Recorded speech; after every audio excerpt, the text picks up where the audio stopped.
Geomorphic cycle of Davidson Penck. সিলেবাসে Davies এবং পেঙ্কের দুটো থিওরি দেওয়া রয়েছে। জিওমরফিক সাইকেল মানে হচ্ছে সাইক্লিক থিওরি, এবং এরপরে আরেকটা সেখানে পড়তে হবে স্লোপ ডেভেলপমেন্টের theory. Okay,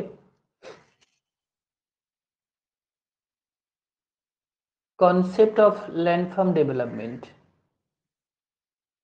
Landform grow through various stage of development including youth, mature and old. Landform সাধারণত তিনটে স্টেজের মধ্য দিয়ে ডেভেলপমেন্ট হয়, বিশেষ করে সাইক্লিক থিওরির ক্ষেত্রে। এখানে landform development step wise unidirectional process. Two important part of evolution of the landform are erosion and deposition, which are caused by geomorphic agents such as groundwater, glacier, waves, wind, fluvial, etc.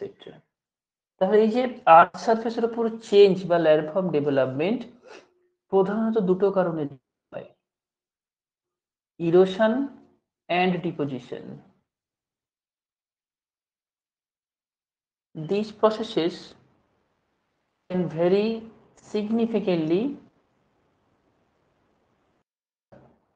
underlying geology, climate and of an area. এবং এক জায়গা থেকে আরেক জায়গায় বা এক place থেকে আরেকটা প্লেসে ভ্যারি করে। Each landform result from the action of specific geomorphic processes, whether they are internal or external. প্রত্যেকটাই কোনো না কোনো স্পেসিফিক জিওমরফিক প্রসেস থেকে তৈরি হয়েছে। Various agents such as rainfall, wind, glacier or wind. তাহলে হতে পারে সেটা ইন্টারনাল বা এক্সটার্নাল। যদি হয় তো সেখানে জিওমরফিক এজেন্ট গুলো কিন্তু কাজ করে।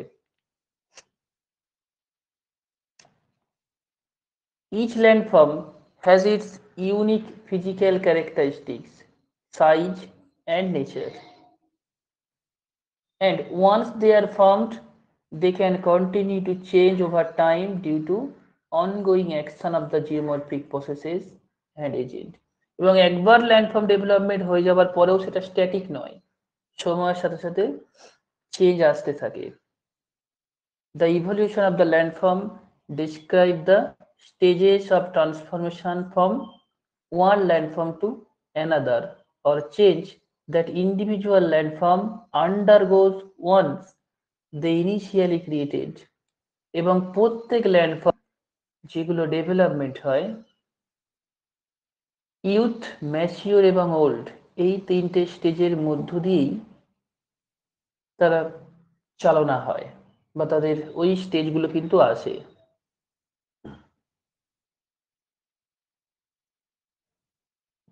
Therefore, a landform progresses through stage of development, much like youth, maturity and old age in a living being. মানে আমাদের যেরকম মানুষের থাকে সেরকমই কোনো একটা ল্যান্ডস্কেপ ইভলিউশনের এরকম স্টেজের পড়েছি বা এর পরেও পড়বো। Model of landscape change are two types. এবার এই ভূমিরূপ বিবর্তনের দুই গ্রুপ বা দুটো স্কুল অফ থট আছে। ভূমিরূপ পরিবর্তনের দুটো স্কুল অফ থট আছে।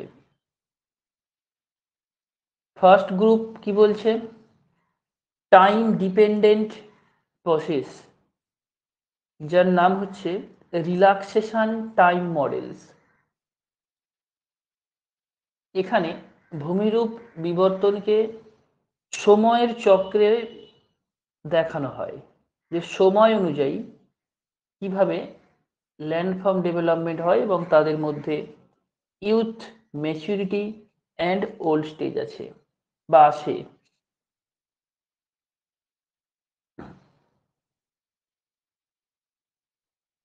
Land change in response to an initial disturbance or change in input, and then gradual, progressive, sequential change in characterized by the association of the morphology with stage of the development. বুঝছে কোনো কারণে যদি ল্যান্ডফর্মের কোনো initial change আসে বা ইনপুটের পরিবর্তন আসে, সেটা ক্লাইমেট চেঞ্জ অথবা টেকটনিক কারণ, then gradual, progressive, sequential change is characterized by association of the morphology with stage of the development. মানে ওই ল্যান্ডস্কেপের উপরে ধীরে ধীরে সিকোয়েন্সিয়াল চেঞ্জ আসতে থাকবে। ওই ল্যান্ডফর্ম সময়ের সাথে সাথে একটা নির্দিষ্ট দিকে ধাবিত হবে। খুব সহজ কথায় ওই ল্যান্ডফর্ম ম্যাচুরিটি বা ইউথ স্টেজ থেকে ওল্ড স্টেজের দিকে ধীরে ধীরে ট্রান্সফার হবে। Example, Daviesian cycle of erosion that dominated geomorphological thinking for decade. কয়েক দশক ধরে ডেভিসের যে ক্ষয়চক্র এরকম সময় অধীর মানে টাইম ডিপেন্ডেন্ট মডেল হিসাবে বিখ্যাত হয়েছে। It was the time decay model because no further input were present after the initial upliftment of the landscape. যেখানে ডেভিস বলেছেন যে একবার যদি ল্যান্ড সারফেসের আপলিফমেন্ট হয়ে যায় তো সেখানে আর কোনো ইনপুট যুক্ত হবে না। তাই ডেভিসের হচ্ছে ক্লোজড মডেল। ডেভিসের যে মডেল সেটা ক্লোজ সিস্টেম, যেখানে বাইরে থেকে কোনো ইনপুট ওই সিস্টেমের মধ্যে আসবে না এবং এখান থেকেও কোনো আউটপুট বাইরে বের হবে না। এটা close system. Okay, just gradual inevitable landscape evolution at an increasingly slower rate as the initial energy is disrupted। এবং ঘটনাটা কি ঘটবে না, এখানে জাস্ট ওই সিস্টেমের মধ্যেই ভূমির উপরে ধীরে ধীরে পরিবর্তন হতে থাকবে ইউথ, ম্যাচিউর এবং ওল্ড স্টেজের ট্রান্সফরমেশনের মাধ্যমে। সময়ের সাথে সাথে এই পরিবর্তন দেখা যায় বলে একে বলা হয় টাইম ডিপেন্ডেন্ট মডেল। এরপরে আর একটা গ্রুপ অফ জিওমরফোলজিস্ট বা group of school of thought যারা টাইম ইন্ডিপেন্ডেন্ট মডেলের কথা বলেছেন। The alternate and subsequent view of the landscape evolution. Example কি? Model of W Penck, J T Hack, Chorley, Schumm, এই যে জিওমরফোলজিস্ট রয়েছেন এদের মডেল সময়ের উপর নির্ভরশীল নয়। এরা বলছে যে ভূমির উপর বিবর্তন সময় অনুযায়ী না হয়ে বরং সেই অঞ্চলের লিথোলজি, ল্যান্ডফর্ম, ক্যারেক্টারিস্টিক্স বা এজেন্ট ইন্টেন্সিটির উপর হয়, বা ইনপুট এবং আউটপুটের যে ব্যালেন্স মানে আপলিফমেন্ট এবং ইরোশনের যে ইকুইলিব্রিয়াম স্টেট বা ব্যালেন্স, সেই ব্যালেন্সের উপর নির্ভর করে ভূমিরূপ যৌবন অবস্থায় থাকবে নাকি বার্ধক্য অবস্থার মধ্য দিয়ে যাবে।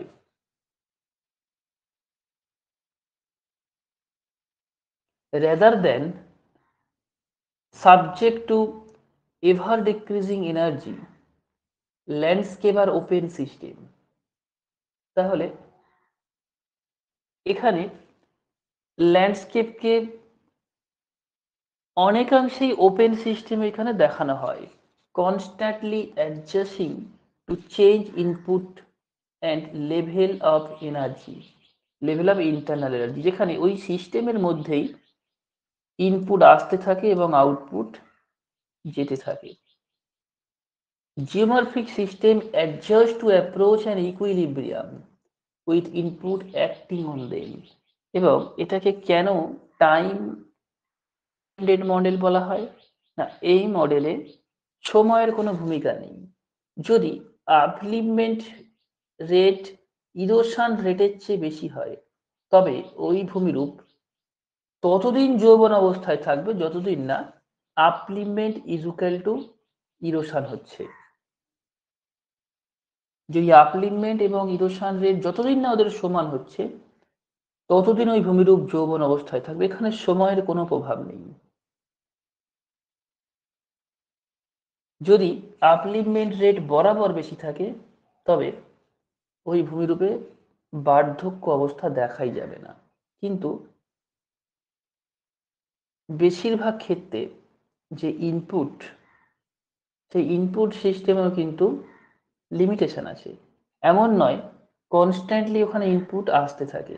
ইনপুট সাধারণত সার্টেন হয়, because the input constantly vary, equilibrium can probably never be attained.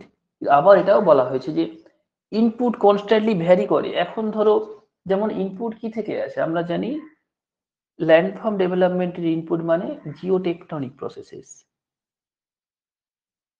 যেখানে প্লেট টেকটনিক বা নিচে যে কনভেকশনাল সাইকেল রয়েছে, রেডিও অ্যাক্টিভ ডিকেইং হয়, এই পদ্ধতিতে ইনপুট আসে এবং ল্যান্ডফর্ম বিল্ডিং হয়। ওই বিল্ড হওয়া ল্যান্ডফর্ম বা তার বিল্ডিং প্রসেস, এটা কিন্তু থ্রুআউট জিওগ্লেসিয়াল টাইম সেম নয়। তাহলে আজকে ধরো যখন ইনপুটের চেয়ে আউটপুট বা ইনপুটের চেয়ে ইরোশন বেশি হতে লাগলো, তখন ওই ল্যান্ডস্কেপ ট্রান্সফার হয়ে অবশ্যই ম্যাচিওর স্টেজে বা ওল্ড স্টেজের দিকে আসতে থাকবে। কিন্তু আবার যখন সেখানে ইনপুট বাড়বে কিন্তু ওই ল্যান্ডফর্মের ক্যারেক্টারিস্টিক্স বদলে যাবে। তাই সাধারণত বলা হয় এই সিস্টেমে যে ইকুইলিব্রিয়াম স্টেট কখনো অ্যাচিভ হতে পারে না, যদিও সেটা হয় সাময়িক সময়।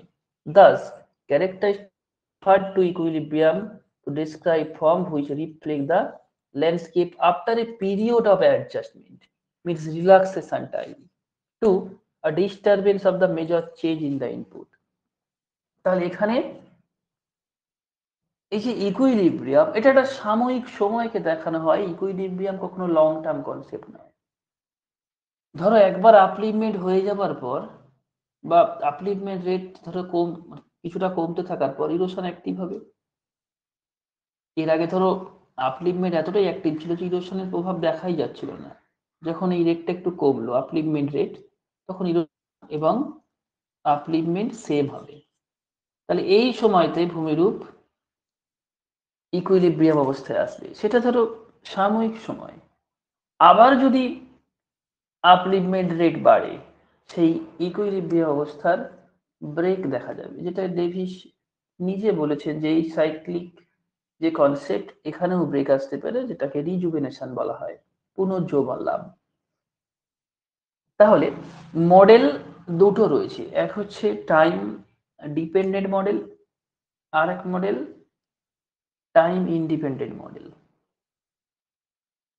টাইম ডিপেন্ডেন্ট মডেলে কি দেখানো হয়? টাইম ডিপেন্ডেন্ট মডেল সাধারণত দেখায় ল্যান্ডস্কেপ ডেভেলপমেন্ট সময়ের উপর ডিপেন্ডেন্ট, টাইমের উপর ডিপেন্ডেন্ট। সময়ের সাথে সাথে যেরকম আমাদের জীবনেও যৌবন, পরিণত, বার্ধক্য এই স্টেজগুলো আসে, একইভাবে ল্যান্ডস্কেপের এরকম যৌবন, পরিণত, বার্ধক্য এই স্টেজ দেখা যাবে, যেটা ডেভিস বলেছিলেন।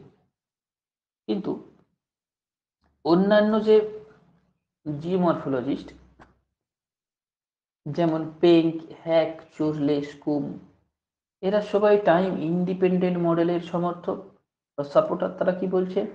ল্যান্ডস্কেপ ইভলিউশন কখনো সময় অনুযায়ী ওভাবে পরিবর্তন হয় না, বরং তার কিছু ফ্যাক্টর আছে। সেই ফ্যাক্টর হচ্ছে কি lithology and characteristics of the rocks and intensity of the geomorphic processes, বা rate of upliftment and rate of erosion. যখন এটা সেম হবে তখন কনস্ট্যান্ট থাকবে।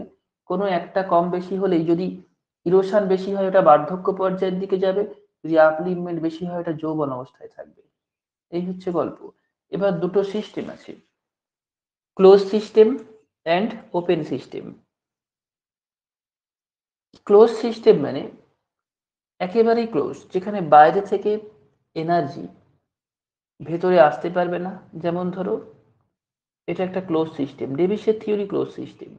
বাইরে থেকে এনার্জি এখানে আসতে পারবে না, এখান থেকে কোনো এনার্জি বাইরে বের হতেও পারবে না।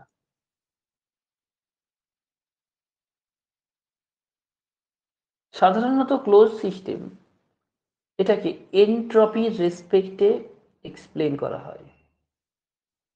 Entropy is an expression of the degree to which energy has been become unable to perform work, মানে যেখানে শক্তি শেষ হয়ে যায়। এন্ট্রপি কি? যেখানে মিনিমাম এনার্জি আর নো এনার্জি, যেখানে কোনো ক্ষমতাই নেই, সেই কনসেপ্টকে বলা হয় entropy.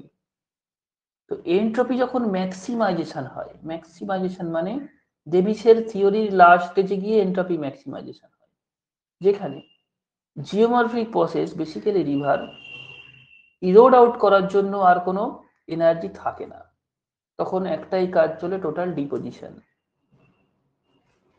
The maximum entropy means minimum or no energy.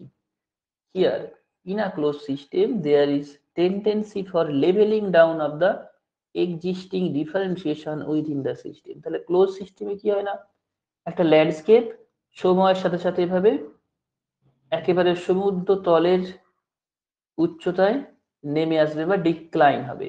এই কনসেপ্টটাকেই বলা হয় ক্লোজ সিস্টেমের কনসেপ্ট। এবং কার্ভ, এই কার্ভ সাধারণত কনকেভ সাইড দেখতে হয়। দেখতে কিরকম হয়? Concave side, concave shape.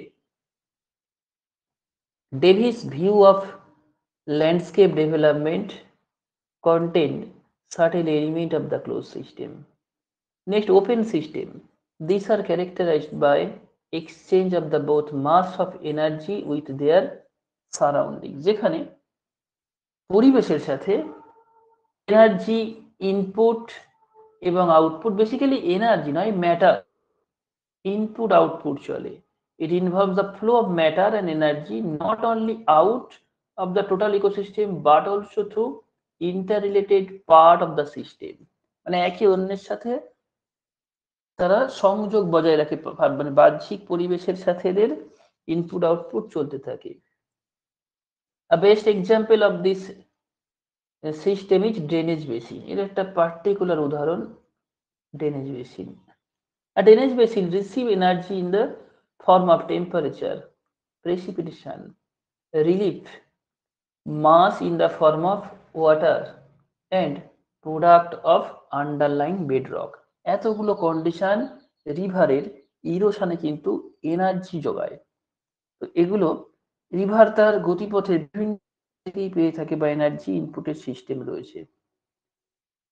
ওকে, তাহলে দুটো সিস্টেম বোঝা গেল। ও ক্লোজ সিস্টেম মানে ক্লোজ সিস্টেম সাধারণত মডেল যেখানে এনার্জি বাইরে থেকে কখনো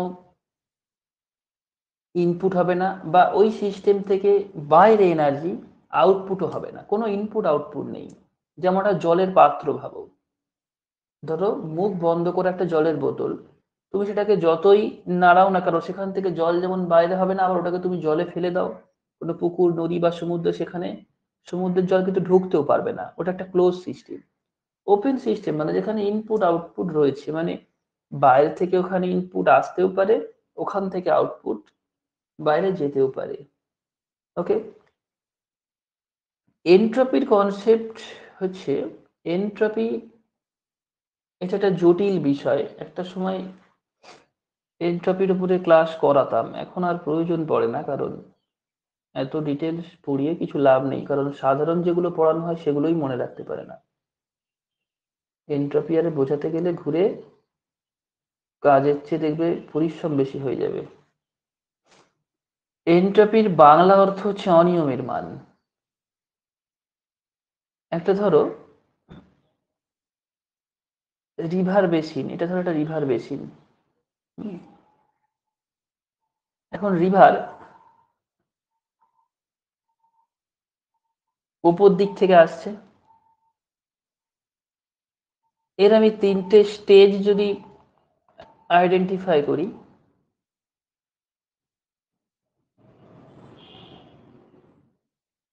ধরো এটা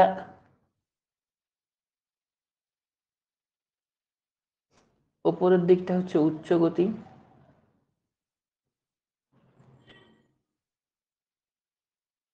এই পর্যন্ত ধরো এটা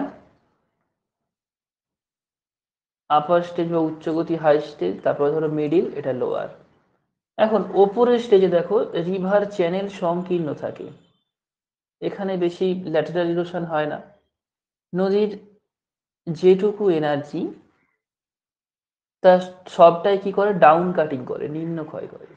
এবার এখানে এনার্জির কনসেপ্ট আবার জানতে হবে। এনার্জি দুই ধরনের হয়, একটা হচ্ছে কাইনেটিক এনার্জি, আর একটা হয় পোটেনশিয়াল এনার্জি। আর একটা হয় পোটেনশিয়াল এনার্জি। ধরো যে এনার্জি তার অবস্থানের কারণে কোনো ব্যক্তি বা বস্তুর মধ্যে সঞ্চয় থাকে, বা লোকেশন সেন্ট্রেড এনার্জি, বা energy gain due to its position, called potential energy. For example ধরো এটা একটা পাহাড়, আর এটা একটা ফ্ল্যাট প্লেন। তুমি এখানে একটা বলকে রেখে দাও, বলটা কিন্তু এইদিকেও শিফট করবে না, এদিকেও শিফট করবে না।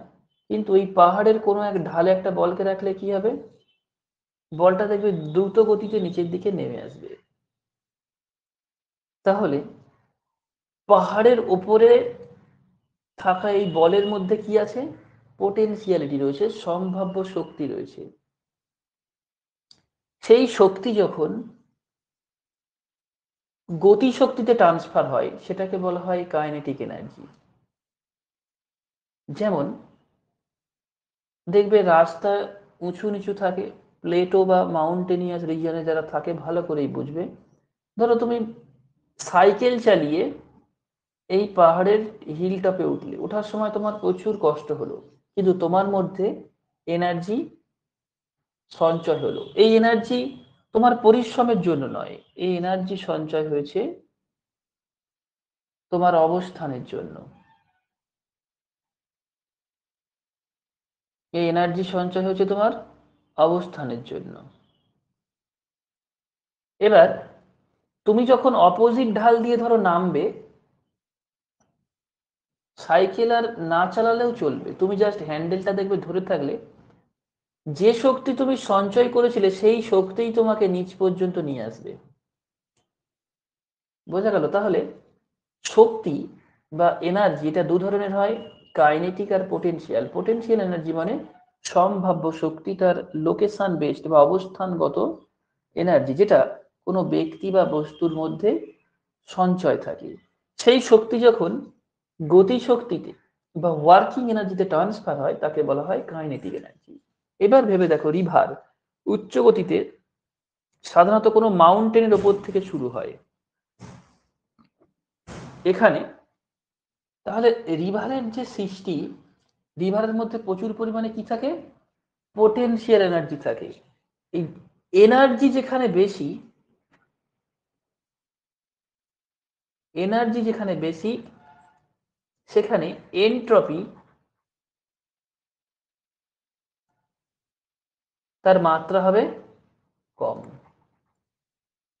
এনার্জি বেশি থাকলে এনট্রপির মাত্রা কম হয়। এবার এই রিভার যখন ধরো এই চ্যানেল বরাবর দীর্ঘ পথ অতিক্রম করে একেবারে তার মাউথ বা মোহনার কাছে এসে পৌঁছাবে, তখন দেখবে এই এনার্জি কমতে থাকবে। কেন কমতে থাকবে? সেই সাইকেল চালিয়ে নিচে নামার মতো। যত তুমি নিচের দিকে নামবে তোমার সি লেভেল থেকে উচ্চতা কমবে, আর উচ্চতা কমলে আমরা কি জানি, তার পোটেনশিয়ালিটি কমবে। আর পোটেনশিয়ালিটি কমা মানে তার কাইনেটিক এনার্জি বা গতি শক্তির পরিমাণ কমতে থাকবে। আর এই গতি শক্তি তো রিভারের ওয়াটারকে ট্রান্সফার বা ট্রান্সপোর্ট করতে সাহায্য করে। এই ক্ষমতার জন্যই রিভার ইরোশন করে, ট্রান্সপোর্টেশন করে। আলটিমেট এভাবে এমন একটা স্টেজে আসবে যেখানে ভূমির উচ্চতা একেবারে সি লেভেলের উচ্চতায় নেমে আসবে। সি লেভেলের উচ্চতায় যখন নেমে আসবে, যেখানে এনার্জি, এটা হচ্ছে পোটেনশিয়াল এনার্জি, সেটা শূন্য হবে, কাইনেটিক এনার্জিও শূন্য হবে এবং এনট্রপি ম্যাক্সিমাম হবে। এই কনসেপ্টটাকে বলা হয় এনট্রপি ম্যাক্সিমাইজেশন। ডেভিসের থিওরি তৈরি হয়েছে লো এনট্রপি ক্লোজ সিস্টেমের উপর ডিপেন্ড করে। এই কোশ্চেনগুলো পড়েছে একটা সময়, এখন আর আসে না। লো এনট্রপি ক্লোজ সিস্টেম, কারণ প্রাথমিক পর্যায়ে এনট্রপির মান অনেক কম ছিল। যত নিচের দিকে নামতে থাকবে দেখবে স্কোর সেরকম চড় হবে, জল বা তার শক্তির সমবন্টন হয়ে যাবে বা শক্তি শেষ হয়ে যাবে। বোঝা গেল? এই হচ্ছে কনসেপ্ট। এনট্রপি আলাদা মডেল আছে। ক্লিয়ার হয়েছে?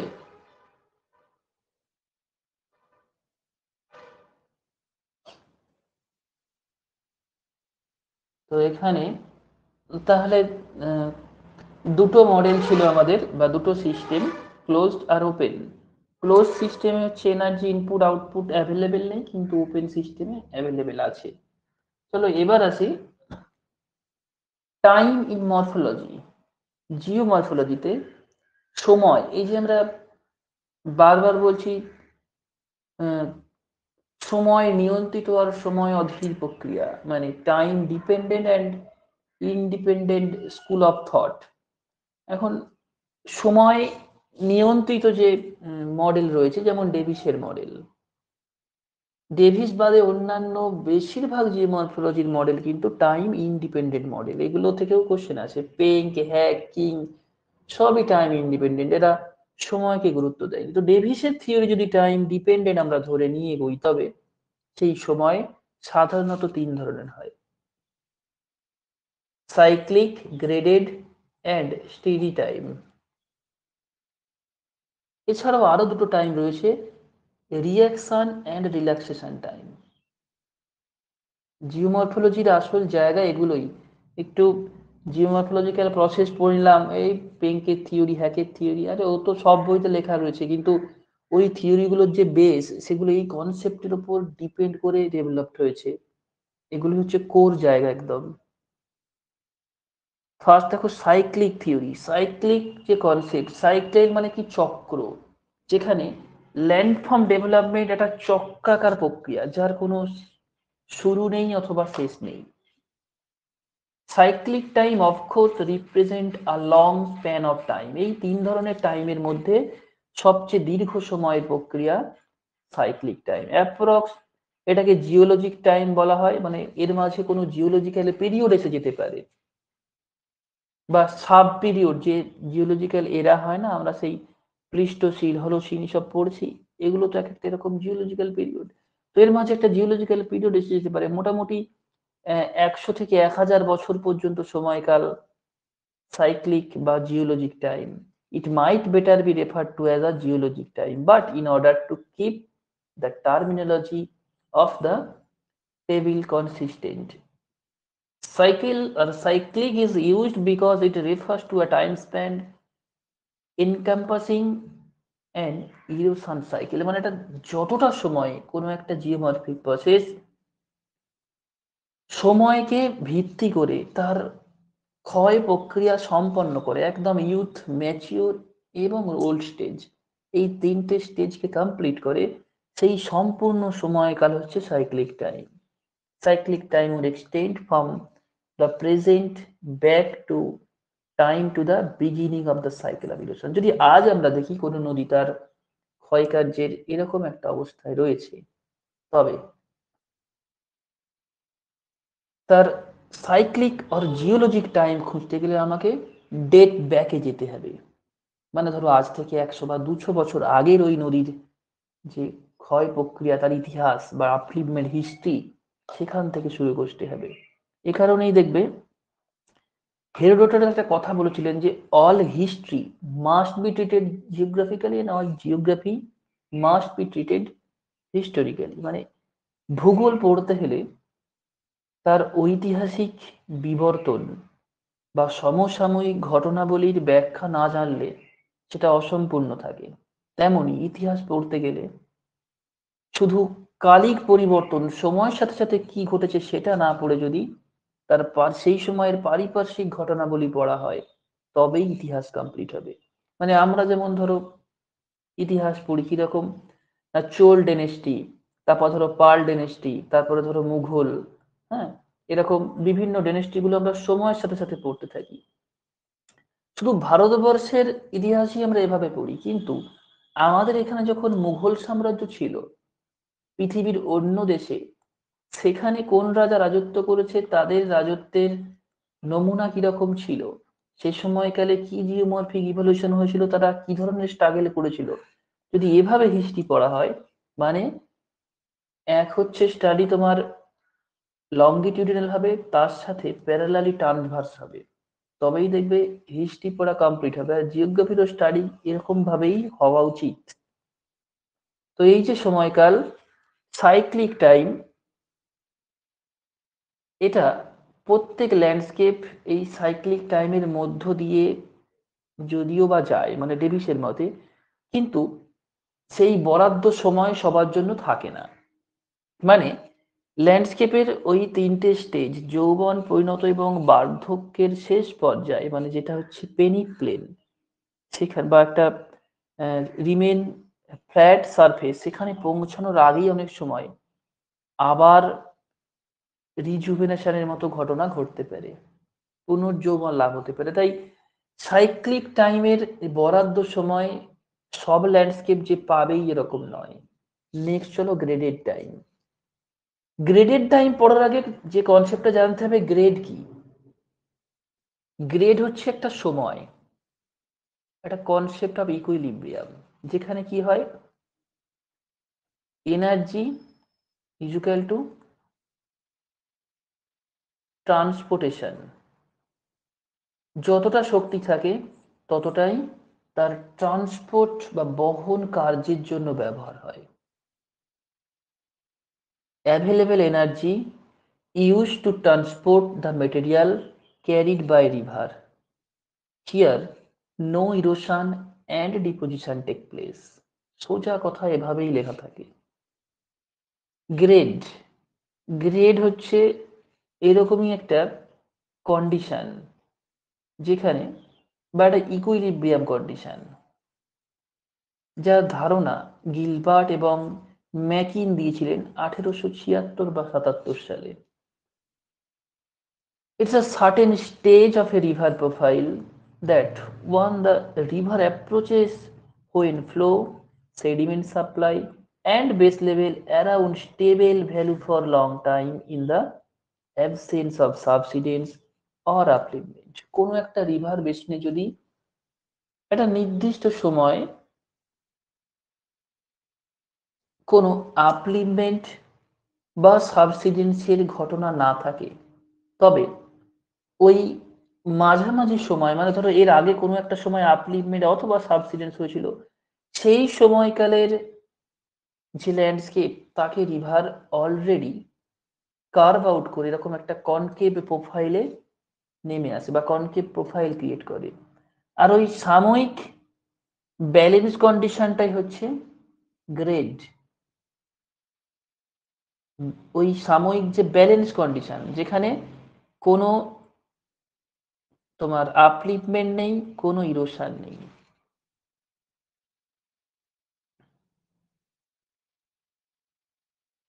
সাধারণত রিভার প্রোফাইল একেবারে কনকেভ শেপ হয়।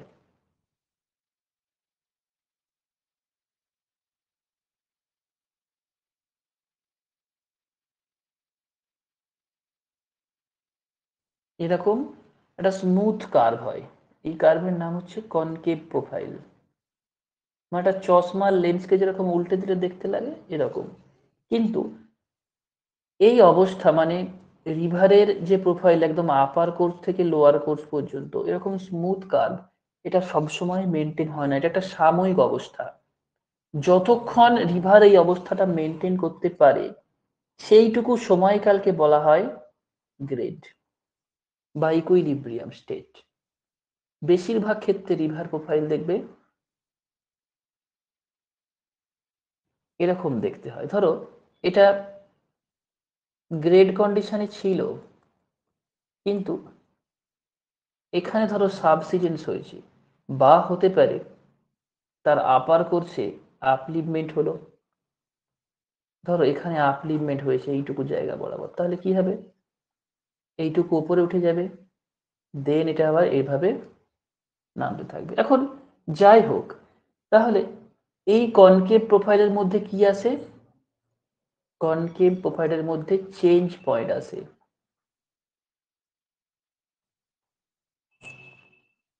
এবার এটাকে বলা হয় ব্রেক। যেখানেই ব্রেক আসে এখানে কি তৈরি হয় বলতো, নিক পয়েন্ট। এখানে তৈরি হয় এক একটা নিক পয়েন্ট। তাহলে রিভার যতক্ষণ এরকম একটা কনকেভ প্রোফাইল মেনটেন করতে পারবে সেই সাময়িক অবস্থাকে বলা হয় গ্রেড। আপলিভমেন্ট, এখানে ধরো আপলিভমেন্ট হয়েছে, এখানে হয়েছে সাবসিডেন্স। আপলিভমেন্ট বা সাবসিডেন্স যাই হোক না কেন, রিভার অবশ্যই আবার সেই পূর্বের অবস্থায় ফিরে যাওয়ার চেষ্টা করে। আমি ধরলাম রিভার প্রোফাইলে ধরো সাবসিডেন্স হয়েছে, মানে আগে রিভারটা এভাবে ছিল, এখন নিচের এই কার্ভটা তৈরি হয়েছে। রিভার পুনরায় সেই কার্ভটাকে আবার এভাবে হেডওয়ার্ড ইরোশনের মাধ্যমে, মস্তক ক্ষয়ের মাধ্যমে এরকম কনকেভ প্রোফাইলে ফিরতে চেষ্টা করবে। মানে পূর্বের যে স্মুথ কার্ভ সেটাকে আবার ক্ষয় করে রিভার এরকম একটা গ্রেড সিচুয়েশনে আসবে। মানে এখন কার্ভটা দেখতে কিরকম হবে, এরকম। আগে হয়তো কার্ভটা এখান থেকে উপরের দিকে ছিল, দেখতেই পাচ্ছ। তো পুনরায় রিভার কিন্তু আবার গ্রেড অবস্থানে আসবে। মানে প্রকৃতপক্ষে কোনো এক রিভার সবসময় এরকম একটা ইকুইলিব্রিয়াম স্টেটে থাকতে চায়, কিন্তু এই ইকুইলিব্রিয়াম স্টেট থেকে বরাবরই তার ডিসব্যালেন্স হয়, আর ডিসব্যালেন্স হওয়াকেই বলা হয় রিজুভেনেশন বা পুনর্জীবন লাভ। বোঝা গেল? তাহলে এখানে ওই কনসেপ্টটাই বলা হয়েছে,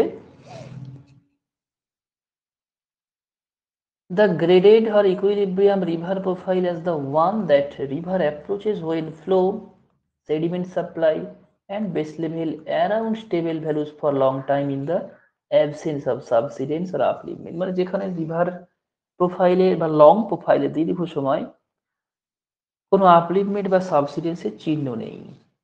GK Gilbert and American geomorphologists first put forward the concept of grade। তিনি প্রথম গ্রেড শব্দটাই ব্যবহার করেছেন। The long profile of a river attain the equilibrium state when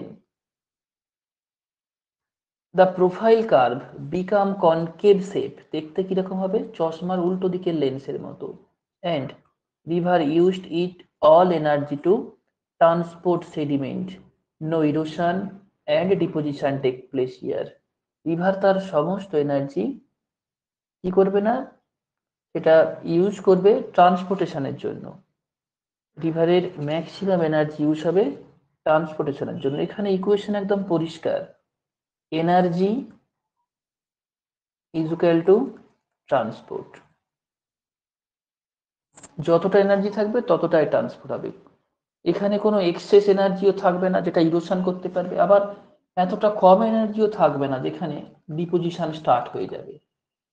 কোনো ইরোশনও হবে না, কোনো ডিপোজিশনও হবে না, একদম এই অবস্থাকে বলা হয় গ্রেড, যেটা একটা রিভারের সাময়িক সময় পর্যন্ত থাকতে পারে। যতক্ষণ একটা রিভার তার এই গ্রেড কন্ডিশন মেনটেন করতে পারবে সেটাকে বলা হয় গ্রেডেড টাইম। ক্লিয়ার? সেই সময়কালকে বলা হয় বা টাইম ডিউরেশন হলো graded time. A short segment of the cyclic time where small area may achieve steady state equilibrium। এবং এই সাময়িক কন্ডিশনই হলো স্টেডি স্টেট ইকুইলিব্রিয়াম। এখানে ইকুইলিব্রিয়াম অনেক ধরনের আছে, হ্যাকের থিওরিতে আছে। তোমাদের সিলেবাসে হ্যাকের থিওরিতে নিয়ে আমি যাচ্ছি না, বই থেকে চাইলে পড়ে নেবে। ওখানে 5 ধরনের ইকুইলিব্রিয়াম হয়। ডিকেইং ইকুইলিব্রিয়াম, ডেভিসের থিওরি ডিকেইং ইকুইলিব্রিয়ামের উপর ডেভেলপড হয়েছে। ডাইনামিক ইকুইলিব্রিয়াম হয়, ডাইনামিক মেটাস্টেবল ইকুইলিব্রিয়াম থাকে, স্টেডি স্টেট ইকুইলিব্রিয়াম হয়। এই ইকুইলিব্রিয়ামের কনসেপ্টগুলো চাইলে পড়তে পারো, সাবিন্দা সিং এর বইতে পেয়ে যাবে। লাস্ট যে কনসেপ্ট রয়েছে স্টেডি টাইম, গ্রেডেড টাইমের চেয়েও একেবারে শর্ট পিরিয়ডকে বলা হয় steady time, a brief period during which some part of a system is আনচেঞ্জিং and thus truly time independent. যখন একটা বড় সাইকেলের মধ্যে বা একটা বড় রিভার ভ্যালির মধ্যে কিছুটা অংশ টাইমলি আনচেঞ্জিং থেকে যায়, বাট সেটা সময়ের ওপর বা সময়ের প্রভাব তার উপর লক্ষ্য করা যায় না, সময়ের সাথে সাথে সবকিছুই পরিবর্তন হয়। ধরো 2 থেকে 4 বছর বা কিছু দিনও হতে পারে যে সময়ের প্রভাব তার উপর লক্ষ্য করা গেল না, তার কোনো চেঞ্জ দেখা যাচ্ছে না, কিন্তু তার আপার বা লোয়ার কোর্স ধরো চেঞ্জ হয়ে যাচ্ছে, ওইটুকু সময়কে বলা হয় steady time. A brief period during which some part of a system, একটা সিস্টেমের ছোট্ট অংশ, is unchanged with time, এটা সময়ের সাথে আনচেঞ্জ থাকে। এরপরে আরো দুটো কনসেপ্ট এর সাথে পড়তে হবে, reaction and relaxation time, the interval between disturbance or change and observable morphological change, এটাকে টাইম ল্যাগও বলা হয়। কিরকম? ধরো এই রিভার কোর্সের বৃষ্টি বৃষ্টি হলো, বৃষ্টি হবার পরে ওয়াটার ফ্লো সঙ্গে সঙ্গে নিশ্চয়ই ইনক্রিজ হয় না, মানে তোমরা হাইড্রোগ্রাফ আর ইউনিট হাইড্রোগ্রাফ তো প্রত্যেকেই নিশ্চয়ই করেছো, যে দেখবে রিভারের ক্যাচমেন্ট এরিয়াতে বৃষ্টি হলে রিভার ফ্লো কিছুটা পরে জেনারেট হয়, তাই না? ধরো সন্ধ্যা 6টার সময় প্রচুর বৃষ্টি হলো, দেখবে রিভারের জল প্রবাহ যেটা সেই গেজ হাইট বলা হয় না, গেজ হাইট দেখবে বাড়বে হয়তো 7টার সময় বা 8টার সময়, আমি ধরে নিলাম। এবার বৃষ্টিপাতের উপর, তার ঢালের উপর, লিথোলজি বা ড্রেনেজ সিস্টেম, ড্রেনেজ ডেনসিটি, অনেক কিছু ফ্যাক্টর আছে যে কতটা পরে জল প্রবাহ বাড়বে, সেটা ম্যাটার নয়, কিন্তু সঙ্গে সঙ্গে বাড়বে না এটা একদম কনফার্ম, কিছুক্ষণ পরে বাড়বে। তো এই যে পার্থক্য, ম্যাক্সিমাম রেনফল আর ম্যাক্সিমাম ডিসচার্জ, এই দুটো ডিফারেন্সকে কি বলা হয়? এই দুটো ডিফারেন্সকে বলা হয় টাইম ল্যাগ। ঠিক এই কনসেপ্টটাই রিয়াকশন টাইমে দেখা যায়।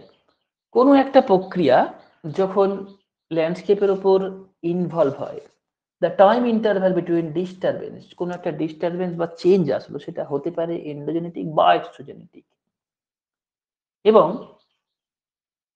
অবজারভেবল মরফোলজিক্যাল চেঞ্জ, সেই প্রক্রিয়াটা অ্যাক্টিভ হবার কতটা পরে আমরা ল্যান্ডস্কেপের উপর সাফিসিয়েন্ট চেঞ্জ দেখতে পাই, মানে চেঞ্জ তো আমাদের চোখে সবসময় ধরা পড়ে না, অনেক মাইনর চেঞ্জ থাকে।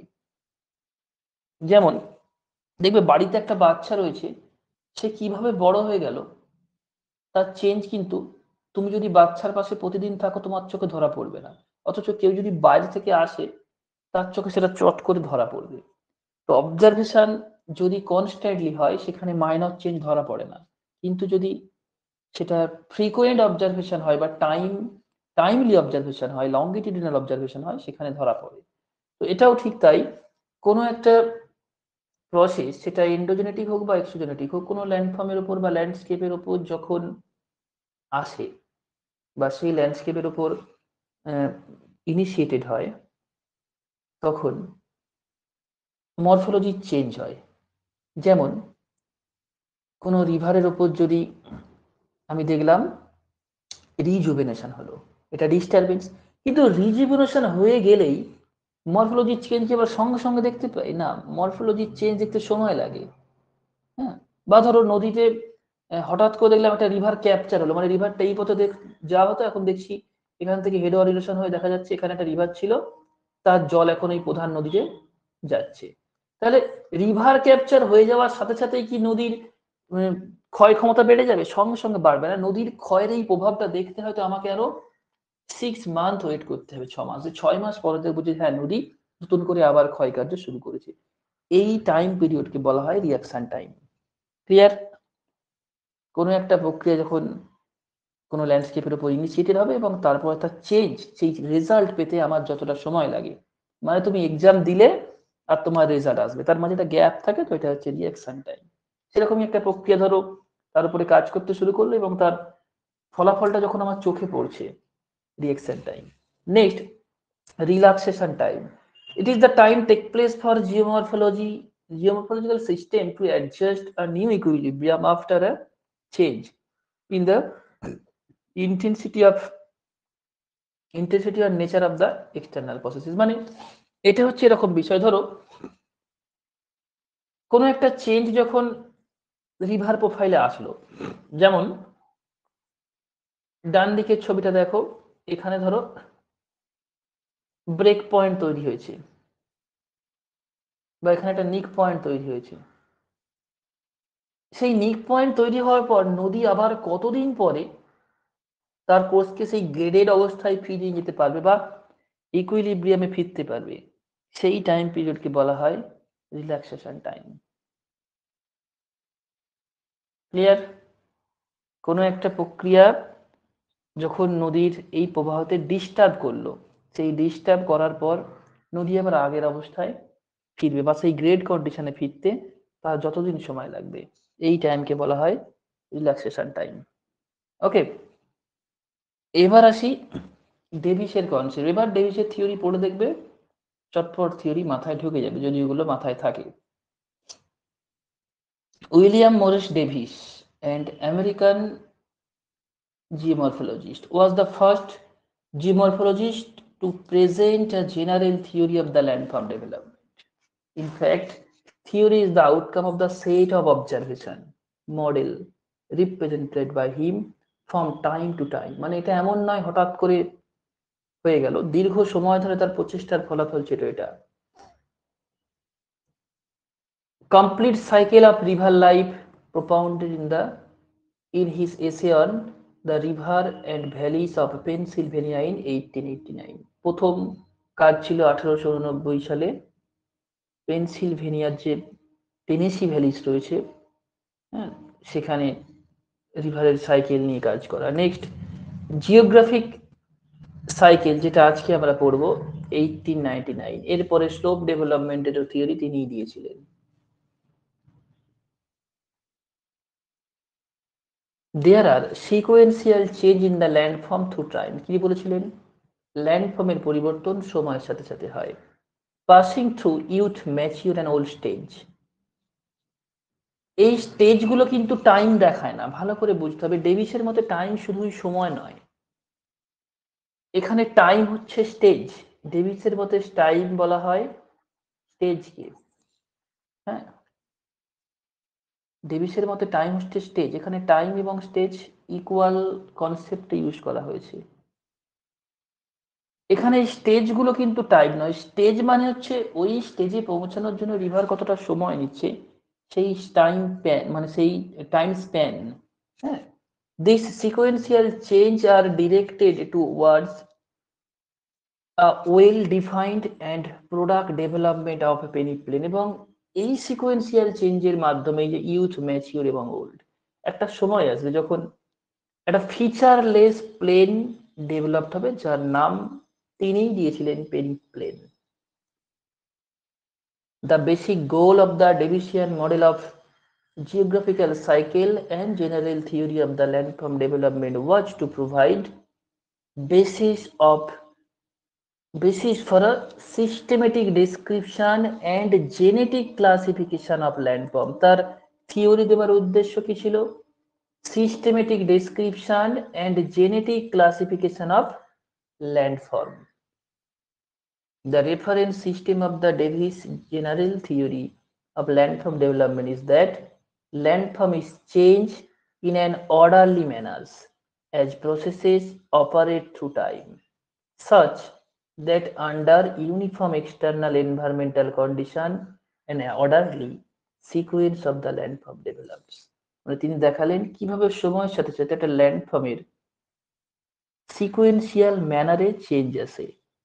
Davis postulated his concept geographical cycle popularly known as cycle of erosion in 1899 1899 সালে তার এই থিওরি জিওগ্রাফিক্যাল সাইকেল ভৌগোলিক ক্ষয়চক্র বা ন্যাচারাল সাইকেল অফ ইরোশন হিসাবে প্রপোজ করেন।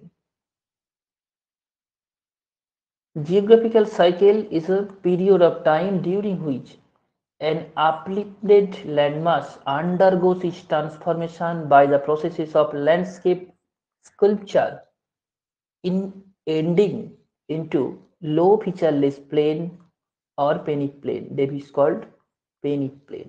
তাহলে কি বললো এখানে, জিওগ্রাফিক্যাল সাইকেল কি, এটা হচ্ছে সেই সাইক্লিক টাইম যে সময় নিয়ে একটা ল্যান্ডফর্ম ইউথ, ম্যাচিওর এবং ওল্ড স্টেজের মধ্য দিয়ে একটা ফিচারলেস প্লেনে ট্রান্সফার হয়, যেটাকে তিনি পেনিক প্লেন বলছেন। কোয়েশ্চেন এখান থেকে ছিল ট্রি অফ ডেভিস। ডেভিস তার থিওরিতে তিনটে কনসেপ্টকে বেশি প্রাধান্য দিয়েছিলেন। According to Davis, three factor structure, processes and stage or time play significant role in the landform development of a particular region, a particular catchment areas of a river। যে কোনো একটা জায়গাতে landform ডেভেলপমেন্টে তিনটে কনসেপ্টের সবচেয়ে ভূমিকা বেশি। ফার্স্ট হচ্ছে structure, যে অঞ্চলের উপর নদীর অবস্থান রয়েছে সেখানে ভূতাত্ত্বিক গঠন কিরকম, মানে not only surface but it also included in the underground structure like lithology of the rock, hardness, softness, porosity, permeability like fold, fault, etc. It includes the manner of deposition underlying rock like level of hardness, porosity, fold, fault, মানে শিলার গঠন কিরকম, শিলা লক্ষণ কিরকম, তার উপর depend করবে structure. যদি দুর্বল স্ট্রাকচার হয় নদী তাড়াতাড়ি বার্ধক্য অবস্থায় পৌঁছাবে, যদি হার্ড স্ট্রাকচার হয় তবে ওই সাইক্লিক টাইমের যে সময়সীমা সেটা ইনক্রিজ হবে। Processes, processes means agent of denudation include weathering, river, wind, glacier, mass movement etcetera. মানে জিওমরফিক এজেন্ট, যে এজেন্ট দেখো ক্ষয় শুধু নদী করে না, নদী ক্ষয়কার্যের সাথে অন্যান্য জিওমরফিক এজেন্টের ইকুয়াল সিগনিফিকেন্স আছে। পৃথিবীতে এমন কোনো ল্যান্ডফর্ম নেই যেটা একাকী তৈরি হয়। আর্থ সারফেসের যে ফেনোমেনা বা তার নেচার অনেকটা কমপ্লেক্স। তো তিনি সেই প্রসেস বলতে প্রক্রিয়াগুলোর, শুধু প্রক্রিয়াগুলো নয়, তার ইন্টেন্সিটি, এই প্রক্রিয়ার ক্ষয় করার ক্ষমতা, সেগুলোকেও বুঝিয়েছেন। লাস্ট হচ্ছে স্টেজ, সময়। It means the time duration during which processes operate on a structure, মানে কত সময় ধরে একটা প্রক্রিয়া কোনো একটা স্ট্রাকচার বা ল্যান্ডস্কেপের ওপর কাজ করছে, সেই সময়কাল হলো সময়। Davis used terminology youth, mature and old stage to mark different phase of the evolution of the landform. ভূমিরূপ বিবর্তনের এই তিনটে স্টেজকে আলাদাভাবে ডিনোট করার জন্য তিনি তিনটে নামকরণ করেছিলেন।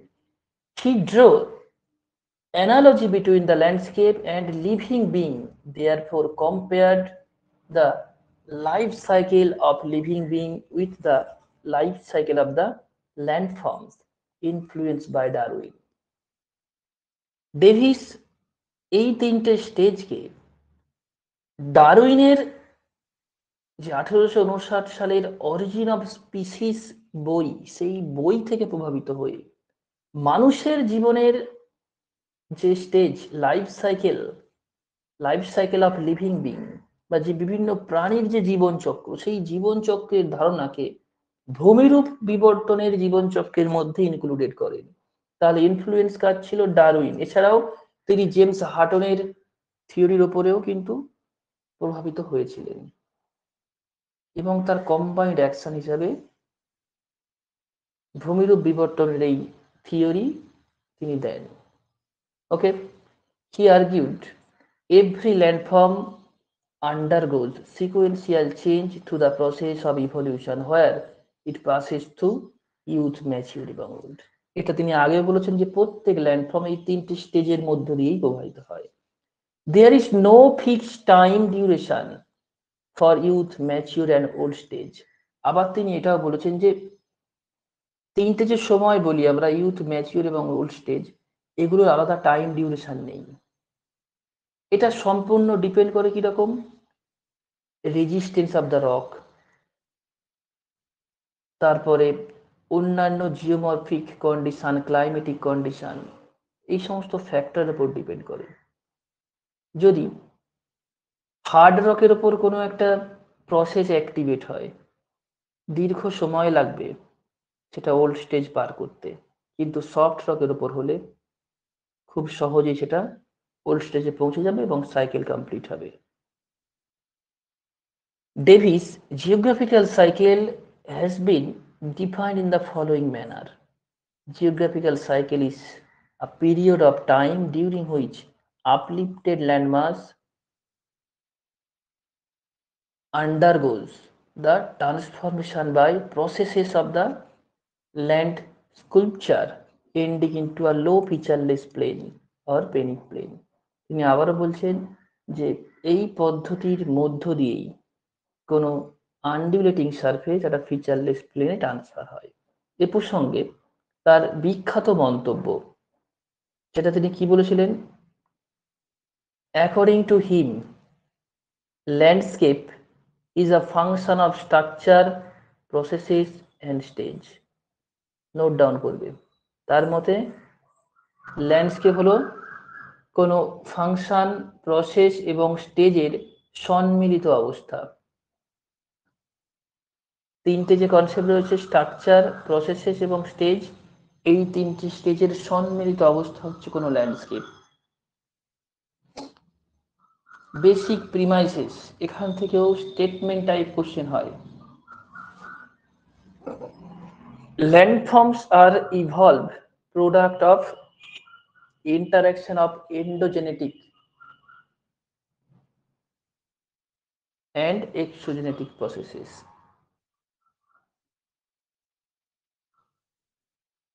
ল্যান্ডফর্মের যে ইভলিউশন দুটো কারণে হয়। এক হচ্ছে এন্ডোজেনেটিক প্রসেস, যেটা ডায়াস্ট্রফিক ফোর্স, মানে খুব ধীরে ধীরে ল্যান্ডফর্ম বিল্ডিং করে, যেমন fold system, originating inside the earth, and external process like geomorphic processes, যেমন গ্লেসিয়ার, উইন্ড, রিভার, ওয়াটার। এই দুটো প্রসেসের সম্মিলিত প্রক্রিয়ায় ল্যান্ডফর্ম ডেভেলপমেন্ট হয়।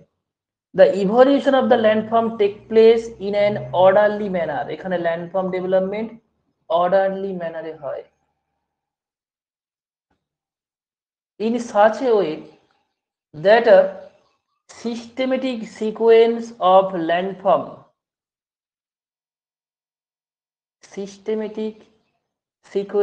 landform is developed through the time in the response to a environmental changes.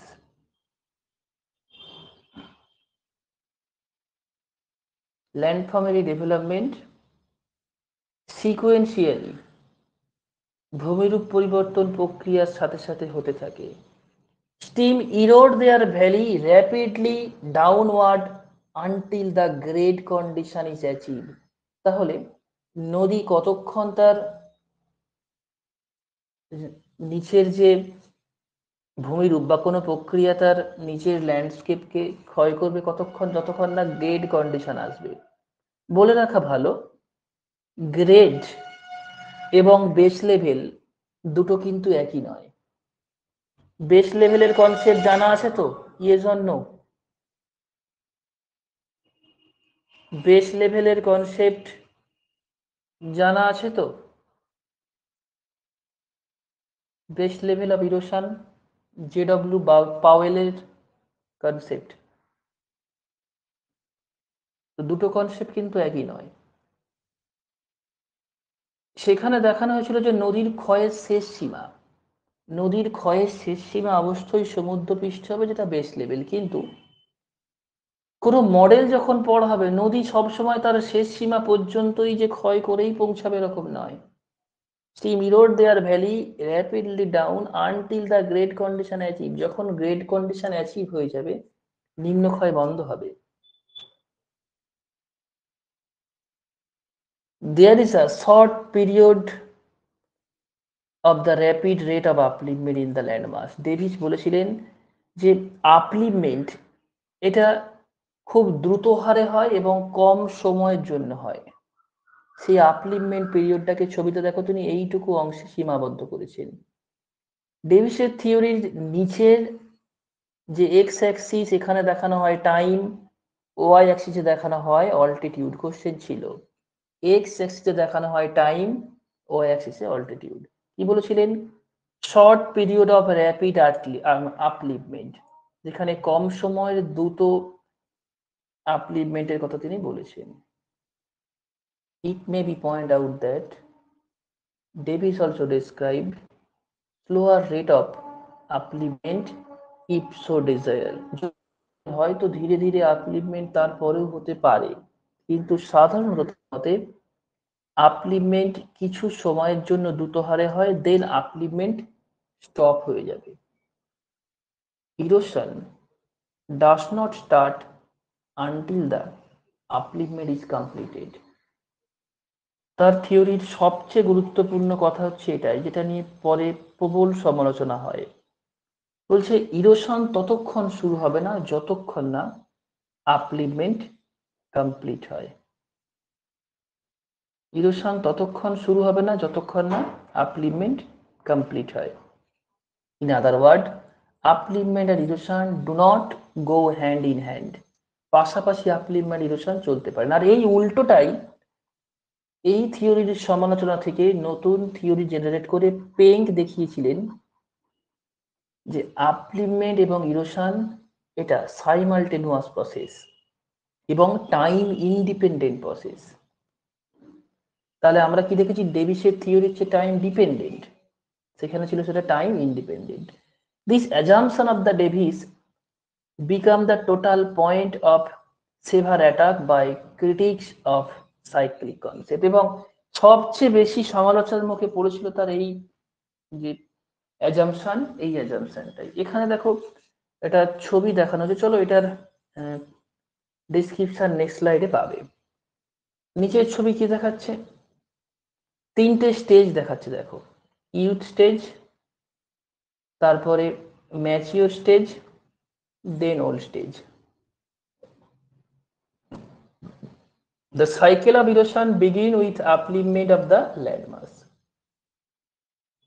যখনই upliftment complete হয়ে গেল, এখান থেকে শুরু হলো ইউথ স্টেজ। ইউথ স্টেজের আগে কিন্তু এই স্টেজটাকে বলা হয় আপলিফমেন্ট পিরিয়ড, এখানে কোনো ইরোশন ছিল না।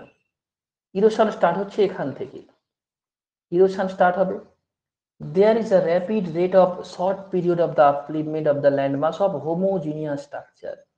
This phase of the upliftment is not included in the cyclic time as the phase is, in fact, the preparatory stage of the cycle of erosion. তাহলে ওই যে পিরিয়ড যে সময় আপলিফমেন্ট হচ্ছে ওটা কিন্তু সাইকেল, মানে আমরা যে সাইক্লিক টাইম পড়েছিলাম না, ডেভিসের থিওরি কিছুটা সাইক্লিক টাইম ডিপেন্ডেন্ট, তো সেই সাইক্লিক টাইমের অন্তর্গত নয়। সাইক্লিক টাইম স্টার্ট হচ্ছে এখান থেকে, এখান থেকে এই পর্যন্ত সময় সাইক্লিক টাইম এখান থেকে শুরু হচ্ছে। তার আগের টাইম কিন্তু প্রিপারেটরি স্টেজ। যেমন এক্সামের আগে প্রিপারেশন নেওয়া হয়, এক্সামের টাইম শুরু হয় যে সময় থেকে, সেখান থেকে তোমার কাজ স্টার্ট হয়। ঠিক ইরোশন যেখান থেকে স্টার্ট হচ্ছে এটা হচ্ছে cyclic time. Beside image represent the model of geographical cycle where UC means upper curve and LC means lower curve denote the crest and water device. দুটো দেখানো হচ্ছে পার্ট। দেখো ওপরের একটা কার্ভ আছে, এখানে আপার কার্ভ কি দেখাচ্ছে? ইউসি। আপার কার্ভ দেখাচ্ছে ওপরের সর্বোচ্চ সীমা, মানে কিভাবে তার সামিট গুলো ছিল। সামিট মানে কি? উচ্চতা। আর লোয়ার কার্ভ মানে হচ্ছে এখানে তার ক্ষয়ের যে সীমা, বেস লেভেল, সেই বেস লেভেলকে দেখানো হচ্ছে লোয়ার কার্ভ, এটা হচ্ছে এলসি।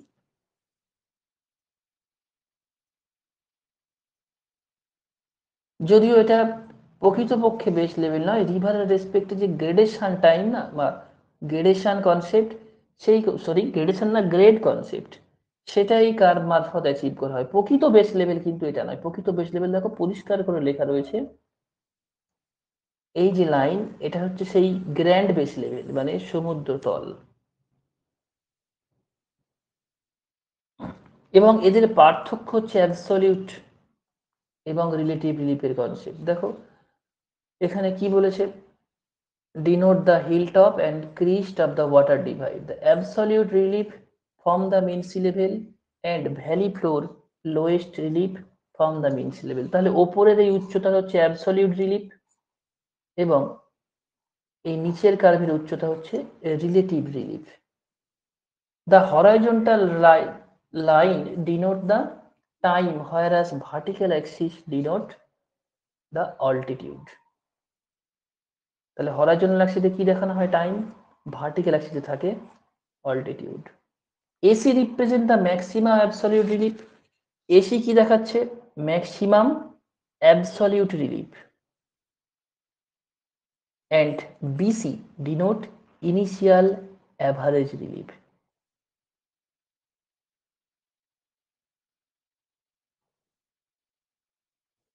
দেখো এসি এই পার্থক্যটা কি দেখাচ্ছে, AC represent maximum absolute relief মানে প্রকৃত ভূমিভাগের উচ্চতা কতটা ছিল, হোয়ার বিসি, বিসি মানে এই যে নিচের লাইনটা, হ্যাঁ বি থেকে C, denote the initial average relief. ADG line denote the base level represent sea level. ADG দেখো নিচের লাইন এডিজি, এটা হচ্ছে base level of erosion.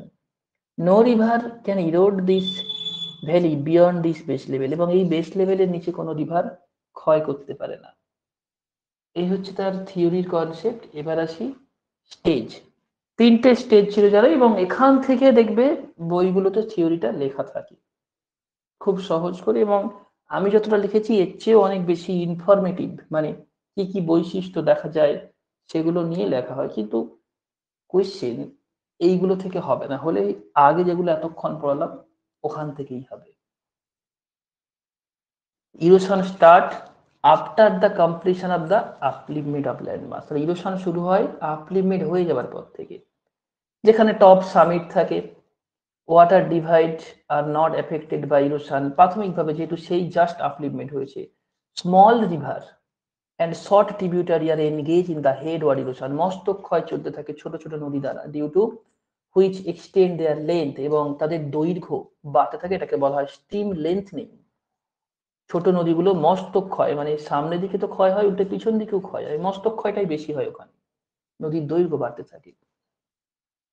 Increase in the length of the river because of steep slope, steep channel gradient, river actively deepening their valleys through vertical erosion added by pothole and drilling. There is a gradual increase in the depth of the river valleys, এবং তাদের vertical erosion চলতে থাকে slope বেশি হওয়ার জন্য, এবং এই কনসেপ্টকে কাজে লাগিয়ে ভ্যালি ডিপিং হয়, কনসেপ্টকে বলা হয় ভ্যালি ডিপিং বা vertical erosion. The valleys become deep and narrow and characterized by steep-sided slope of the convex plane, এবং প্রাথমিক অবস্থায় যে স্লোপ তৈরি হয় সেটা হচ্ছে কনভেক্স স্লোপ। পয়েন্ট আউট করবে, দেখো এই যে ঢাল, এটা ঢালটা কিছুটা দেখবে কনভেক্স স্লোপ, এই ধরনের স্লোপ। প্রাথমিক অবস্থায় স্লোপ হবে কনভেক্স, এবং নদী রকম গভীর আই বা ভি আকৃতির উপত্যকা তৈরি করে নিম্ন ক্ষয়ের জন্য। ইউথফুল স্টাইলের ক্যারেক্টারিস্টিক্স কি, চ্যানেল গ্রেডিয়েন্ট ভেরি স্টিপ, ঢাল বেশি হয়। Steep channel gradient increase the velocity of the river and kinetic energy of the river flow. সেই কাইনেটিক এনার্জির কনসেপ্ট যেটা পোটেনশিয়ালটি থেকে তৈরি হয়, সেই কাইনেটিক এনার্জি এখানে যথেষ্ট থাকে। Increase channel gradient and flow velocity increase transportation capacity of the river, যত কাইনেটিক এনার্জি বেশি হবে তত বেশি ট্রান্সপোর্টেশন হবে। Increase transportation capacity of the river allow them to carry big boulder and high calibre means more angular boulder which help in the valley initiation, এবং অত বড় বড় বোল্ডার ক্যারি করার জন্য নদীর যে এই খাত আরো গভীর হতে থাকে। Deepening the valley through vertical erosion through pothole and drilling process. Because of the summits or upper part of the landmass are not affected by erosion, কিন্তু ওপরের দিকে যে চূড়াগুলো সেগুলো কিন্তু খুব একটা ইরোশন হয় না। Das relative relief continue to increase, তাই রিলেটিভ রিলিফ বাড়তে থাকে। রিলেটিভ রিলিফ মানে কি, হাইয়েস্ট পয়েন্ট এবং লোয়েস্ট পয়েন্টের এই পার্থক্য। দেখো হাইয়েস্ট পয়েন্ট ক্ষয় হচ্ছে না, লোয়েস্ট পয়েন্ট দ্রুত হারে ক্ষয় হচ্ছে, তাহলে কি হবে, এই পার্থক্যটা বাড়তে থাকবে। এই পার্থক্যটাকে বলা হয় রিলেটিভ রিলিফ। নিশ্চয়ই টোপোগ্রাফিক্যাল ম্যাপে করেছো। তো এখানে সেই রিলেটিভ রিলিফের যে উচ্চতার পার্থক্য সেটা বাড়তে থাকে till the end of the youthful stage when ultimate maximum release is attained। এবং সবচেয়ে বেশি রিলেটিভ রিলিফ কোন সময় দেখা যায়? প্রথম ক্ষয়চক্রের শেষ পর্যায়ে, মানে ইউথফুল স্টেজের শেষ দিকে রিলেটিভ রিলিফ ম্যাক্সিমাম হয়।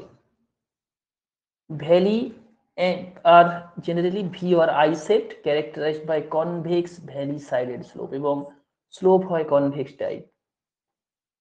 ওভারঅল ভ্যালি ফর্ম গোচর ক্যানিয়ন, দেখবে এরকম আই বা ভিউ আকৃতি উপত্যকা ক্যানিয়ন তৈরি করে গিরিখাত, পড়েছো এগুলো। Long profile of the river are characterised by rapids, যদি আমরা লং প্রোফাইল দেখি সেখানে খরস্রোত পাবো, ওয়াটারফল মানে জলপ্রপাত পাবো, which generally diminish with march of time and this practically disappear end of the late youth. এবং সময়ের সাথে সাথে যতই আমরা ইউথফুল স্টেজের শেষ পর্যায়ে আসতে থাকবো, জলপ্রপাত খরস্রোতের চিহ্নগুলো মুছে যেতে থাকবে বা অতটা দেখা যাবে না। এরপরে আসবে ম্যাচিওর স্টেজ, যেখানে নদীর ভার্টিক্যাল ইরোশনের পরিবর্তে ল্যাটেরাল ইরোশন স্টার্ট হয় and well integrated drainage network, এবং নদীর যে নেটওয়ার্ক বা রিভার ক্যাচমেন্ট এরিয়ার একটা পূর্ণাঙ্গ হয়। The graded condition spread over large area, এবং নদী সেই গ্রেড মানে নদীর আলটিমেট উদ্দেশ্যই থাকে গ্রেড কন্ডিশন বা ইকুইলিব্রিয়ামে পৌঁছানো। তো এবার নদী সেই লক্ষ্যকে মাথায় রেখে এগোতে থাকে। Most of the tributary are graded to base level of erosion, এবং প্রত্যেকটা ট্রিবিউটারি কতটা করে ক্ষয় করে? তার বেস লেভেল, তার বেস লেভেল মানে কি? প্রধান নদীর তল পর্যন্ত তারা ক্ষয় করে। ভার্টিক্যাল ইরোশন আর valley deepening is remarkably reduce, এখানে ভার্টিক্যাল ইরোশন কমে যায়। summits of the water divide are also erode, and hence there is marked fall in the upper curve, এবং ওপরের দিকের যে তোমার সামিটস ছিল সেগুলোর উচ্চতাও ধীরে ধীরে কমতে থাকে, যে কনভেক্স স্লোপ ছিল সেগুলোর উচ্চতা কমতে থাকে। There is mark lowering in the absolute relief, এবং প্রকৃত রিলিফের উচ্চতাও কমে যায়। অ্যাবসলিউট রিলিফ যেটা আমি দেখেছিলাম বা রিলেটিভ রিলিফ দুটোই কমতে থাকে, and thus absolute relief and relative relief both are decreased, দুটোই কমে যায়। Lateral erosion leads to valley widening which transform the V-shaped valley of youthful stage into wide valley, মানে আগে যেখানে V-shaped valley ছিল এখন নদী দেখবে এরকম চওড়া হয়ে যায়, নদীর গতিপথ যদি আমরা দেখি এরকম চওড়া হয়ে যায়। Uniform and rectilinear valley side, তাহলে আগে ভার্টিক্যাল ছিল এখন ভ্যালি সাইড অনেকটা রেক্টিলিনিয়ার শেপ হবে। The marked reduction in the valley dipping means vertical erosion is because of substantial decrease in the channel gradient, কারণ নদীর যেহেতু ঢাল কমে যায় তাই ভার্টিক্যাল ইরোশনের পরিবর্তে ল্যাটেরাল ইরোশন অ্যাক্টিভেট হয়। লাস্ট যে স্টেজ রয়েছে দেখো old stage, characterized by almost total absence of valley initiation but lateral erosion and valley widening is still active processes, মানে ভার্টিক্যাল ইরোশনের চিহ্ন এখানে আর দেখাই যায় না, লাস্ট স্টেজে দেখা যায় নদীর শুধুই পার্শ্ব ক্ষয় করতে থাকে ল্যাটেরাল ইরোশন। ওয়াটার ডিভাইডার মোর র্যাপিডলি ইরোড, এবং মাঝখানে যে সামিট গুলো একসময় ক্ষয়প্রাপ্ত হতো না আপার স্টেজে, দ্বিতীয় স্টেজে দেখা গেল বা ম্যাচিওর স্টেজে মোটামুটি ক্ষয়প্রাপ্ত হলো, ওই সামিট এখানে আরোই ছোট হয়ে যায় ক্ষয়প্রাপ্ত হয়ে। In fact water divider reduced in dimension by both downwasting and backwasting. Downwasting backwasting দুই পদ্ধতিতেই ওয়াটার ডিভাইড বা জল বিভাজিকাগুলো এরকম ছোট ছোট ডোম শেপ হিল হিসাবে অবস্থান করে। The upper curve fall more rapidly, meaning there is a rapid rate of decrease in the absolute height. Relative or available relief also decrease sharply because active lateral erosion but no vertical erosion, যেহেতু নিম্ন ক্ষয় নেই তাই রিলিফের উচ্চতা দ্রুত হারে কমতে থাকে। Near absence of the valley dipping is due to extremely low channel gradient and remarkably reduced kinetic energy and maximum entropy, এবং এমন একটা স্টেট অ্যাচিভ করে রিভার যেটাই তার ডিজায়ার গোল ছিল, সেটা হচ্ছে ইকুইলিব্রিয়াম স্টেটে পৌঁছানো, যেখানে রিডিউসড ইন কাইনেটিক এনার্জি ও জিরো কাইনেটিক এনার্জি, মানে নদীর আর ক্ষমতা নেই। আর এই স্টেজটাকে আমি কি বলেছিলাম? ম্যাক্সিমাম এন্ট্রপি, যেখানে এন্ট্রপি ম্যাক্সিমাইজেশন হয়ে যাবে। The valley become almost flat, নদীর গতিপথ একেবারেই ফ্ল্যাট সারফেসের মতো হবে। কনকেভ ভ্যালি সাইডেড স্লোপ, প্রথমে স্লোপ ছিল কনভেক্স এরকম, এখন হবে এরকম concave slope, concave valley sided slope. আর entire landscape is dominated by graded valley side divided creased broad and open gently sloping valley having extensive floodplain। এবং সমস্ত river basin জুড়ে কি দেখা যাবে, ছোট ছোট যেগুলো ডিভাইড সেগুলো ক্রিস্ট হিসাবে থাকবে এবং বিস্তৃত একটা সমতল ক্ষেত্র ফ্লাড প্লেন হিসেবে অবস্থান করবে। ওয়েল ডেভেলপড মিয়েন্ডার, এখানে মিয়েন্ডার দেখা যাবে, রেসিডুয়াল কনভেক্সো কনকেভ মোনাড নক, কিছু কিছু ক্ষেত্রে ওই জল বিভাজিকাগুলি আরো সংকীর্ণ হয়ে কি তৈরি হবে, দেখো এগুলো হচ্ছে জল বিভাজিকা বা ওয়াটার ডিভাইড, এগুলো ধীরে ধীরে কি ডেভেলপ করবে, ছোট ছোট এরকম আইসোলেটেড হিল, এরকম ছোট ছোট আইসোলেটেড হিল ডেভেলপ করবে যেগুলোর নাম মোনাড নক। মোনাড নককে বলা হয় তোমার ফিচারলেস যে প্লেন বা পেনিক প্লেন, পেনিক প্লেনের উপরে নর্মাল সাইকেল অফ ইরোশনের রেসিডুয়াল ল্যান্ডফর্ম, টার্মটা লিখে রাখো, residual landform. Thus, entire landscape is transformed into penic plain এবং এভাবেই এন্টায়ার ল্যান্ডস্কেপ একটা এক্সট্রিমলি লো রিলিফ ফিচারের পেনিক প্লেনে ট্রান্সফার হবে। The duration of the old stage is many times as long as youth maturity combined together. Clear? এই হচ্ছে তোমার total থিওরির concept. কিছু সমালোচনাও ছিল। সমালোচনা কি ছিল?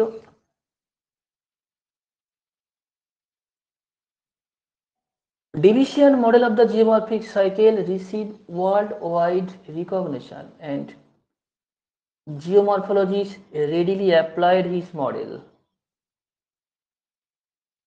in their geomorphological investigation. The academic intoxication of the Davis model of cycle of erosion continued from its inception in 1899 to 1950s. 1800 ধরে নেওয়া হয় তার থিওরির সেরকম না, but when model had faced to serious through this model was being criticized from very beginning of its postulation, যদিও প্রথম থেকেই ওই কনসেপ্টটা নিয়েই বারবার সমালোচিত হতে হয়েছিল। কনসেপ্টটা কি?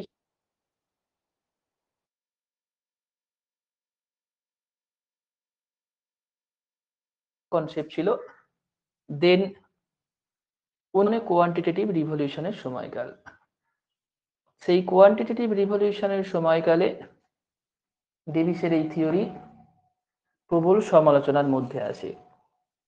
Walther Penck objected to overemphasis of time in Davis model. Walther পেঙ্কের সমালোচনার জায়গা কি ছিল? বলছেন তিনি সময়কে বেশি গুরুত্ব দিয়েছেন। In fact Davisian model emphasized time dependent model. প্রথমেই বলেছি ডেভিসের model time dependent, whereas Penck pleaded for time independent series of landform development. According to Penck, landforms do not experience progressive and sequential changes through time. He pleaded for deletion of the time from Davis trio. ডেভিসের যে ত্রয়ী, এখান থেকে টাইমকে তিনি বাদ দিতে বলেছিলেন, কারণ landform সময়ের সাথে সাথে ডেভেলপমেন্ট হয় না। এছাড়াও চোরলে, হ্যাগেট, সেভারাল আদার্স জিওমরফোলজিস্ট তারা ডেভিসের এই হিস্টোরিক্যাল ইভলিউশনকে সমালোচনা করেছেন। It may be pointed out that non-cyclic concept of dynamic equilibrium theories are valid substitute of the Davis cyclic theories. আবার অনেকে ডেভিসের এই সাইক্লিক থিওরির কনসেপ্টের সমালোচনা করেছেন। তার মধ্যে একজন সফল সমালোচনা হলেন জেটি হ্যাক। পরবর্তীকালে তিনি ডাইনামিক ইকুইলিব্রিয়াম থিওরি প্রপোজ করেন, and other so-called open system or non-cyclic model of the landform development। এবং এই যে ক্লোজ সিস্টেম এবং ওপেন সিস্টেম পড়লাম না, দেখো ডেভিস এবং পেং দুজনেরই থিওরি ক্লোজ সিস্টেম, কিন্তু জেটি হ্যাকের থিওরি ওপেন সিস্টেম এবং নন সাইক্লিক থিওরি, যেটি হ্যাকের theory non cyclic theory open system theory. The Davisian model require a long period of crustal stability। Davis সাইকেলের মতে দীর্ঘ সময় ভূমিভাগ আপলিঙ্কমেন্ট এবং ইরোশন বহির্ভূত হতে হবে। এটাও একটা রং কনসেপ্ট ছিল, এরকম তো দেখা যায় না। গত 100 বছরে ভূমিরূপে আপলিঙ্কমেন্ট ইরোশন আপলিঙ্কমেন্ট হয়নি, অথচ ইরোশন হচ্ছে, এরকম খুব কম ক্ষেত্রে দেখা যায়। For the completion of the cycle of erosion, but such eventless long period is tectonically not possible, as evidences by plate tectonic, according to which plate are always in the motion। যেখানে plate সবসময় চলমান, সেখানে এরকম stable period কোথায় খুঁজে পাবে? And the crust is very often affected by tectonic events। তো crust অবশ্যই টেকটনিক ইভেন্টে তার ফলাফল ভোগ করবে। Davis has also offered explanation to his objection. এই অবজেকশনের উত্তর ডেভিস দিয়েছিলেন, সেটা অনেকটা পরে। According to him, if crustal stability of the desired period is not possible, মানে যে দীর্ঘ সময় ওই প্লেন স্থির থাকলে একটা ল্যান্ডস্কেপ সাইক্লিক টাইমের মধ্য দিয়ে সেই গ্রেড বা ইকুইলিব্রিয়ামে পৌঁছাতে পারত, যদি সেই সময় তার কাছে না থাকে, তার মাঝেই যদি ডিস্টারবেন্স আসে, the cycle of erosion is interrupted, তাহলে সাইকেল অফ ইরোশন বাধাপ্রাপ্ত হবে। and again phase cycle of erosion may start, মানে এখানে রিজুভেনেশন হবে, নদী আবার প্রথম থেকে সেই বার্ধক্য অবস্থায় যৌবন পর্যায়ের ভূমিরূপ দেখা যাবে, নিক পয়েন্ট, তারপরে সেখানে ধরো জলপ্রপাত, এই সব বৈশিষ্ট্য নিয়ে পুনরায় আবার তার ভ্যালিকে গ্রেড অবস্থায় ফিরিয়ে নিয়ে যাওয়ার চেষ্টা করবে।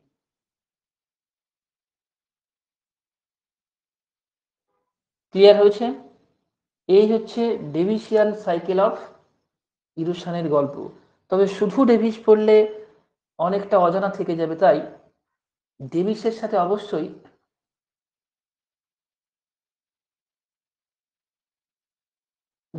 সাথে অবশ্যই আগের কনসেপ্টগুলো পড়তে হবে। ডেভিসের ত্রিও মানে হচ্ছে স্ট্রাকচার, প্রসেস এন্ড স্টেজ, তিনটে গুরুত্বপূর্ণ প্রক্রিয়ার মধ্য দিয়ে, তিনটে গুরুত্বপূর্ণ প্রক্রিয়া বা এলিমেন্টের মধ্য দিয়ে এই প্রসেসটা সম্পন্ন হয়। স্ট্রাকচার মানে লিথোলজি, শিলালক্ষণ, সেখানে দারুণ ফাটল থাকতে পারে, হার্ডনেস অথবা softness of the rock. Slope, processes মানে প্রক্রিয়া বা intensity of the geomorphic processes, কতটা নিবিড়ভাবে প্রক্রিয়া কাজ করেছে। আর সময় বা স্টেজ, কতটা সময় তার কাছে বরাদ্দ ছিল, কোন স্টেজের মধ্য দিয়ে ল্যান্ডফর্ম ডেভেলপমেন্ট হয়েছে, এটাই ট্রিও, এছাড়া কিছু নেই। ক্লিয়ার?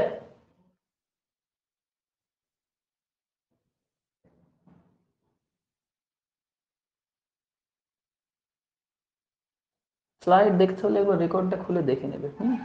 নেক্সট ক্লাসে যেতে হবে। চলো তাহলে এই পর্যন্ত এটা কমপ্লিট। ওকে।